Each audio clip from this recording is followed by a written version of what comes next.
A conversation that was never meant to be heard publicly.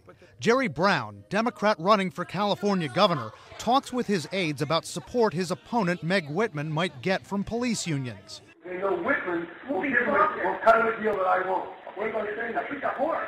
It's not clear who made the whore comment. The Brown campaign later apologized. That conversation was inadvertently taped, but other personal attacks in campaign ads are proliferating on the air. Darrell West of the Brookings Institution has written a well-known book called Air Wars about campaign ads. He says this year, unlike in previous election cycles, candidates are just not holding back on vicious personal attacks on their opponents. We're going to go over some of these ads with him now. When somebody went after my 10-year-old daughter, I got angry. New York Republican gubernatorial hopeful Carl Palladino rails on the media for tracking his young daughter, then for reports about his extramarital affair, then the kill shot on the sex life of opponent Andrew Cuomo. Andrew's prowess is legendary. Have you ever seen anything like that in an ad, talking about someone's prowess? This is such a cheap shot. It's hard to imagine voters are really going to be affected positively by this.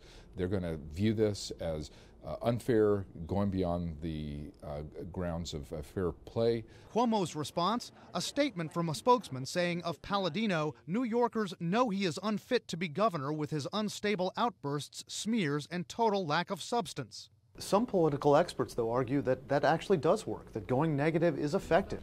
Going negative works in the sense of you can raise the negatives of your opponent, but if voters tune out and people stay home, you may end up losing support from people who otherwise might have cast votes for you. No one's insulated. Right-wing commentator Rush Limbaugh levels this broadside on President Obama during his radio show.